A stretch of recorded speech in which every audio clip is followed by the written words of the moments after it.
Bem-vindas e bem-vindos ao Saber Museu, uma iniciativa do IBRAM com o objetivo de contribuir para a difusão de conhecimento para o setor museal. Meu nome é Mário Chagas, eu sou poeta, museólogo, cientista social, professor de museologia e gosto mesmo de perceber, de refletir e de praticar museus numa conexão entre poesia e política. Hoje vamos falar do tema Museu, Memória e Cidadania. Eis um bom tema para o nosso debate, para a nossa reflexão. O que é museu? Você que está nos ouvindo, o que é museu, afinal? Poderíamos começar dizendo o seguinte: se ninguém me pergunta o que é museu, eu sei o que museu é. Mas quando me perguntam o que é museu, eu já não sei mais. Eu estou, na verdade, fazendo uma referência a Santo Agostinho, que dizia a mesma coisa em relação ao tempo. Ele dizia: se não me perguntam o que o tempo é, eu sei o que ele é. Mas quando me perguntam, eu já não sei mais. Assim, da mesma forma, ocorre com o museu. Portanto, quando eu pergunto o que é museu, eu sei que estamos aí provocando um pequeno embaraço, porque muitos de nós imaginamos que sabemos o que é museu, mas quando paramos para pensar e examinar com atenção o conceito museu, as coisas ficam um pouco mais complexas. É claro que se pode imaginar que o museu é uma instituição, mas isso é muito pouco. O museu não cabe apenas no enquadramento da instituição. Ele é um pouco mais do que isso. O museu também é um conceito. O museu também é um processo, uma forma de agir, uma forma de atuar no mundo. Eu poderia, por exemplo, para responder à pergunta o que é museu, eu poderia dizer o seguinte: o museu é uma janela. É uma porta, é uma ponte.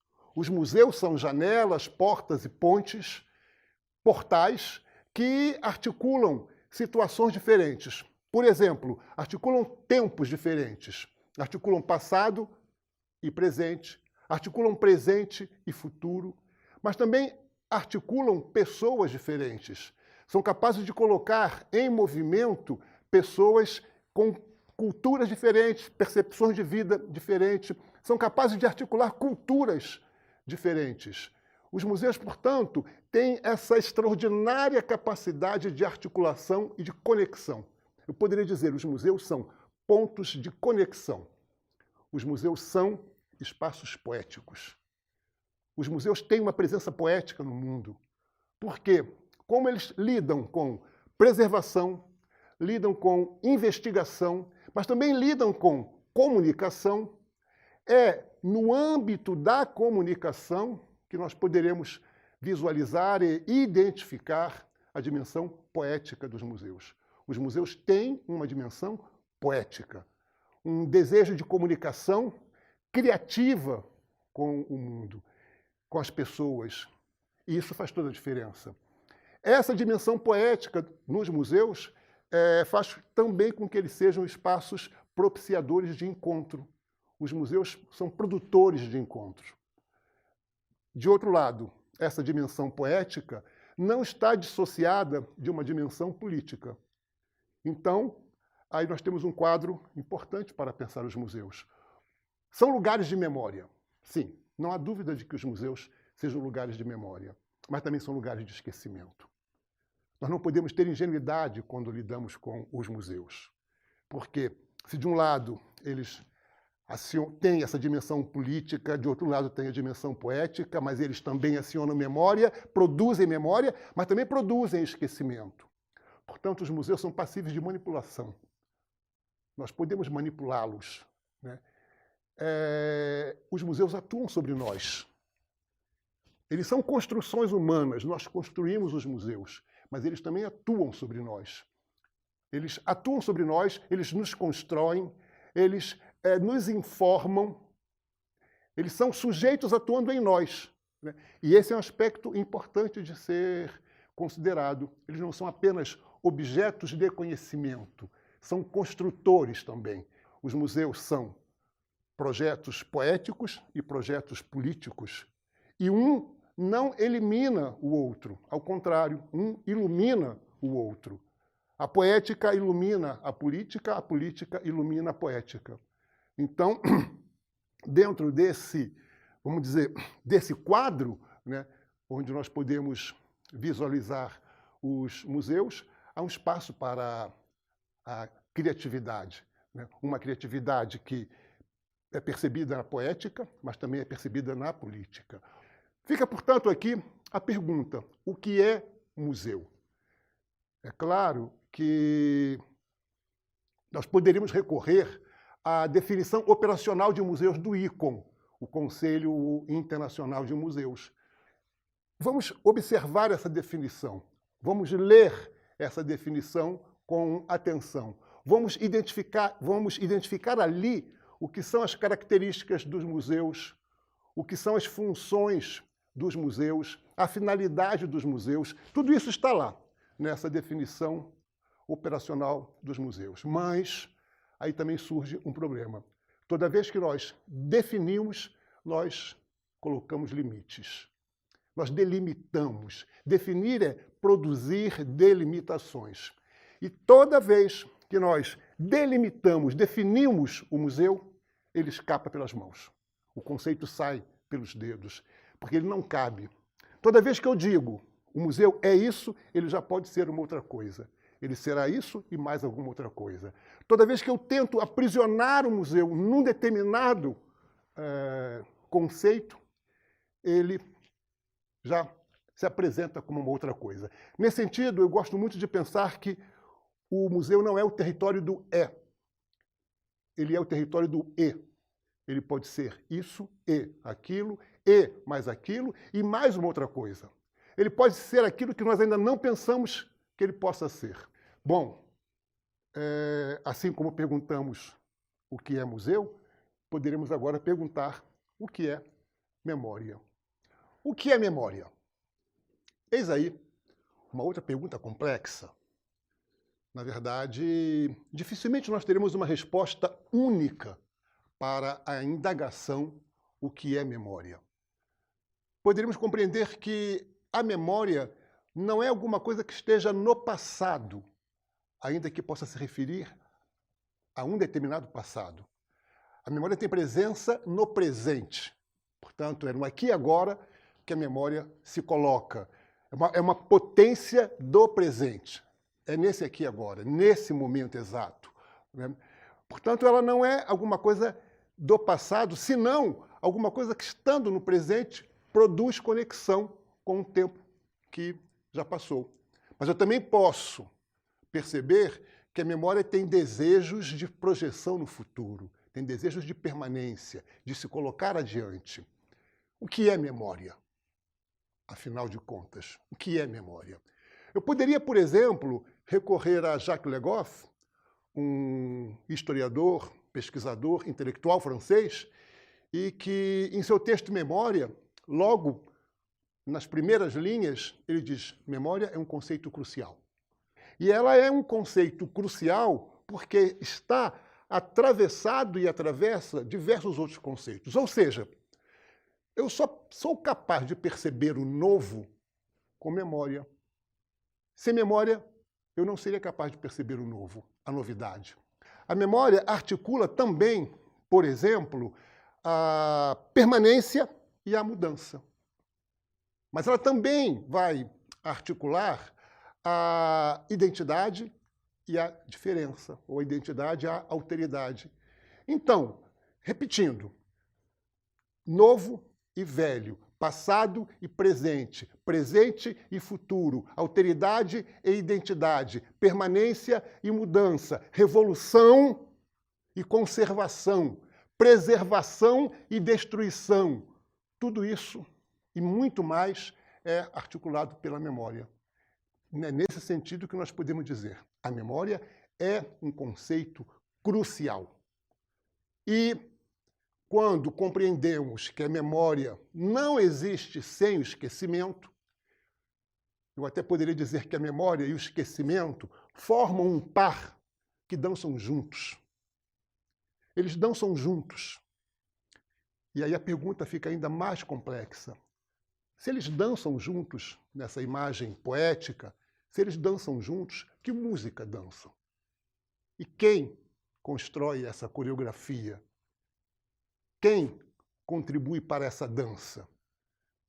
Eu quero com isso sugerir que a memória e o esquecimento não têm valor em si, não têm uma essencialidade, eles dependem de outras atuações. Sujeitos atuando sobre memória, sujeitos atuando sobre o esquecimento, produzindo memórias e esquecimentos. E aí nós vamos perceber a dimensão política da memória. A memória tem um caráter seletivo. Ao dizer que a memória tem um caráter seletivo, eu estou também, com isso, indicando que a memória tem um caráter seletivo e eletivo. Ela produz eleições. E já fica clara a dimensão política da memória. A memória é utilizada para a produção política e pela atuação política. Nós não podemos ter a memória de tudo. Nós não temos a memória de tudo. Portanto, sempre operamos com cortes, com seleções, com eleições. E aí é que se insere, aí é que entra em ação a dimensão ideológica, né? A ação política sobre a memória. Nenhum museu tem a memória de tudo. Nenhum museu é total. Todo museu é um recorte. E aí eu já posso compreender agora que os museus acionam memórias e poderes. Esses são aspectos importantes de serem levados em conta quando operamos, trabalhamos e estudamos os museus. Os museus são lugares de memória, mas são também lugares de esquecimento. São lugares de poder, mas são também lugares de resistência. Portanto, memória, esquecimento, poder e resistência, tudo isso está articulado nos museus. Perguntamos o que é museu. Perguntamos o que é memória. E vamos perguntar agora, o que é patrimônio? Pode ser que alguns imaginem que a resposta seja simples. Poderíamos dizer, patrimônio é um conjunto de bens. Essa é uma resposta simples, mas que nos ilude, nos engana. Porque patrimônio não é apenas um conjunto de bens, um conjunto de coisas a que se atribui um determinado valor. Patrimônio também é algo mais complexo do que isso. Primeiramente, podemos observar a palavra patrimônio. Trata-se de um substantivo abstrato. Ou seja, eu não tenho uma única imagem para a palavra patrimônio. Trata-se de um substantivo abstrato a que nós podemos associar imagens muito diferentes entre si. Mas, além disso, quando observamos a palavra patrimônio, nós podemos compreender que diz respeito a uma herança paterna. Patri, pater, relacionado, portanto, com pátria, temos aí uma herança paterna. Alguma coisa que se transmite de uma geração para uma outra geração. E aqui, nesse momento, nós já podemos compreender que a noção de transmissão faz parte, está associada fortemente à ideia de patrimônio. Portanto, patrimônio implica em transmissão. Mas, se implica em transmissão, também implica em recepção. Porque não basta alguém querer transmitir alguma coisa, é preciso que o outro queira receber. Então, nós temos patrimônio ligado à ideia de transmissão, mas também ligado à ideia de recepção. E quem recebe cria o compromisso de transmitir mais uma vez. E assim a cadeia patrimonial vai sendo acionada. Transmissão, recepção, nova recepção, associado, portanto, à ideia de dar, receber, retribuir, dar, receber, retribuir, e isso vai movimentando essa cadeia patrimonial. O patrimônio é aquilo que se transmite de um tempo para um outro tempo, de uma geração para uma outra geração. E ainda estamos operando numa escala, né, patriarcal, onde a noção do pai, do pater, está presente. E poderíamos então perguntar, e o que é matrimônio? E por que nós não trabalhamos na ideia de matrimônio como uma herança materna? Seria possível pensar assim? Seria possível compreender que o matrimônio está articulado a uma ideia de herança materna, alguma coisa que se transmite de uma geração para uma outra geração, mas na perspectiva da mãe, da mater? Como seria isso, portanto? Eu estou convencido que o matrimônio também implica uma herança materna, né? E aí nós poderíamos avançar um pouco mais e fazer a seguinte pergunta. Ora, se temos o patrimônio, temos o matrimônio, não poderíamos ter um fratrimônio, uma herança fraterna? Não poderíamos pensar numa herança que não se transmite diacronicamente, que não se transmite de um tempo para um outro tempo, mas que é criada aqui e agora, é criada neste momento, é criada entre amigos, entre irmãos, é criada naquela geração mesma e é transmitida ali, entre eles, naquela geração mesma? Nesse caso, fica um desafio. O que é fratrimônio? É claro que a palavra está sendo criada, é um neologismo, mas é um neologismo que pode ter utilidade para pensar exatamente na direção da museologia social, para pensar os museus sociais, para pensar museus comunitários, para pensar museus populares, para pensar nessa direção de heranças que são construídas e partilhadas naquele mesmo tempo, em sincronia, em sincronicidade. E aí, o campo do patrimônio ficou mais complexo. Nós agora já podemos pensar em herança paterna, podemos pensar em herança materna, mas também podemos pensar numa herança fraterna. Mas as coisas não terminam por aí, porque assim como concretamente podemos trabalhar e pensar e atuar com patrimônios, também existe o contrapatrimônio, ou a tentativa de destruição de alguns patrimônios, e a destruição concreta de patrimônios. Ou seja, o que eu quero dizer aí, nesse ponto, é que patrimônio, assim como memória, assim como museu, também são espaços de litígio, de disputa. E é bom buscar perceber a evidência dessas disputas. Em muitas cidades nós vamos ver isso. Toda vez que se diz vamos preservar esses aspectos da cidade, automaticamente se está dizendo os outros podem ser destruídos. Ou seja, a preservação do patrimônio, ela implica numa destruição de outras coisas, ou libera para a destruição de outras coisas. Então, também aí, preservação e destruição caminham juntas. Onde há memória, há esquecimento. Onde há poder, há resistência.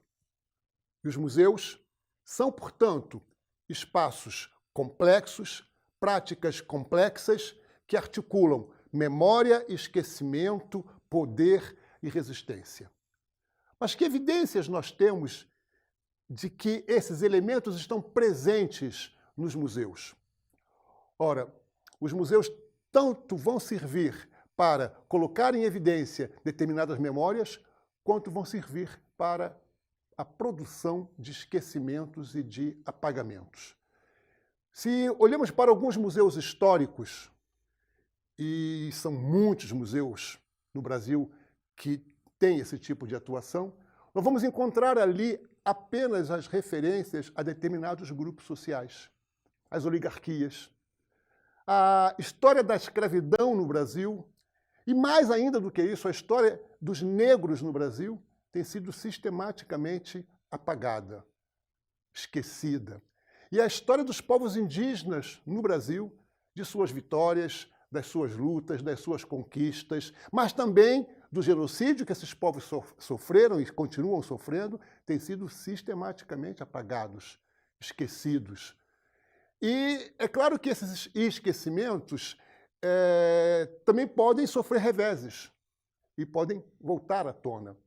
Nós temos algumas evidências dessas relações entre memória e esquecimento, poder e resistência, em vários museus no Brasil. Em museus comunitários, por exemplo, que passaram a contar a história de si mesmo, a história dos seus povos. Quando falamos sobre memória e esquecimento, poder e resistência, podemos lembrar nesse momento também a atuação da rede de museus indígenas do Ceará, da rede de museologia social do Ceará. Porque ali, muitos povos indígenas chamaram para si a responsabilidade de contar a sua própria história. Não se trata mais de uma história contada na terceira pessoa do plural ou do singular. Não. Os povos indígenas, Genipapo Canindé, Canindé, chamaram para si a responsabilidade de contar a sua própria história e passaram a desenvolver uma prática que eu gosto de chamar de museologia e uma museografia criada na primeira pessoa, do plural e do singular. Eles contam a sua própria história. Mas isso não é diferente quando nós olhamos para determinados pontos de memória. Quando eu olho para o ponto de memória da estrutural, eu posso observar isso. Ali eles têm uma prática de museografia na primeira pessoa. Eles contam a sua própria história. Ou seja, eles se recusam a aceitar o apagamento que se produziu sobre a estrutural, o desejo de apagar do mapa a cidade estrutural. Mas isso não ocorre apenas na estrutural. Também, se nós olhamos para o Museu de Favela, nas favelas do Cantagalo, Pavão e Pavãozinho, na cidade do Rio de Janeiro, vamos observar essa prática. Ali eles resolveram contar a sua própria história. E contam de um modo criativo, contam com grafites, com pinturas feitas em casas, né? Contam a história da ocupação e da resistência e da memória daquela favela, daqueles moradores que ali estão. Mas a situação não é diferente quando nós olhamos para o Museu da Maré, também na cidade do Rio de Janeiro. Lá, os moradores da Maré são capazes de produzir novas memórias, são capazes de resistência, são capazes de ter o museu como uma ferramenta de luta. Uma ferramenta que luta a favor da melhoria da qualidade de vida daqueles moradores, mas que conta a favor, que trabalha a favor também da valorização da dignidade social e da coesão social daqueles moradores. Mas eu também posso perceber isso em outros lugares. Eu posso perceber a atuação do ponto de memória em Terra Firme. Eu posso perceber a atuação do ponto de memória em Jacintinho. Eu posso perceber a atuação do ponto de memória no Coque, na cidade do Recife. Em todos esses lugares e em muitos outros, nós vamos encontrar uma capacidade de resistência e de produção de novas memórias. Mais uma vez aí, são afetos criativos, com uma atuação poética, e afetos de resistência com uma atuação política. Esses museus, esses pontos de memória têm essas dimensões. Isso é importante de ser levado em conta, é importante de se observar. Nesse sentido, é possível compreender a importância dos museus para comunidades populares. É possível compreender a importância do museu como uma ferramenta de luta. Onde eu posso perceber isso de modo concreto, na concretude das coisas? Bom, se nós observamos, por exemplo, o Museu das Remoções, na cidade do Rio de Janeiro, ali nós vamos compreender de um modo muito claro como um museu, articulado com a ideia de que memória não se remove, como um museu se constituiu num instrumento de luta para a defesa da terra, para a defesa do direito à moradia, para a defesa do direito da habitação. Concretamente, o Museu das Remoções passou a ter uma atuação no sentido de combater as remoções que continuam acontecendo nas cidades brasileiras, que continuam acontecendo no Brasil. E quem é mais ameaçado pelas remoções? As comunidades populares, os povos quilombolas, os povos indígenas. Esses são os mais ameaçados. E aí já estamos falando em cidadania. Portanto, na aula de hoje, nesse nosso encontro de hoje, onde abordamos o tema museu, memória e cidadania, esses aspectos vão ficando claros e como eles estão entrelaçados. Os museus podem ser uma instituição, um processo e uma prática cidadã, defensora de direitos, dos direitos humanos, do direito à terra, do direito à moradia, do direito à vida, do direito de existência, de defender a sua própria existência, do direito à saúde. Então, esses são aspectos importantes que não são alheios aos museus, ou não são alheios, pelo menos, a museus desse tipo a que estamos aqui nos referindo. Os museus são espaços de memória e poder. Está claro, portanto, que é possível trabalhar o poder da memória e a memória do poder. Alguns museus surgem com um objetivo muito definido de trabalhar apenas a memória do poder. E outros museus surgem com o objetivo de trabalhar o poder da memória a favor de determinadas lutas, de determinadas causas. Aqueles museus que trabalham com o poder da memória se aproximam de uma perspectiva cidadã. São esses museus que eu diria se afirmam como museus cidadãos e também passam a ser eles mesmos elementos de cidadania, porque passam a trabalhar a favor de direitos, direitos humanos, direito à cidade, direito à habitação, direito à saúde, direito à terra, direito à vida. E o próprio direito ao museu, direito à memória, direito à cultura, direito ao patrimônio. Então, esse conjunto de direitos é que nós podemos identificar dentro disso que hoje nós chamamos de museu, memória e cidadania. Ou seja, quando nós pensamos nesse tema, museu, memória e cidadania, estamos aí trabalhando patrimônio, memória, museu, cultura, arte como direitos fundamentais. Isso tudo poderia ser sintetizado numa expressão, que é a museologia que não serve para a vida, não serve para nada. Os museus que não servem para a vida, não servem para nada.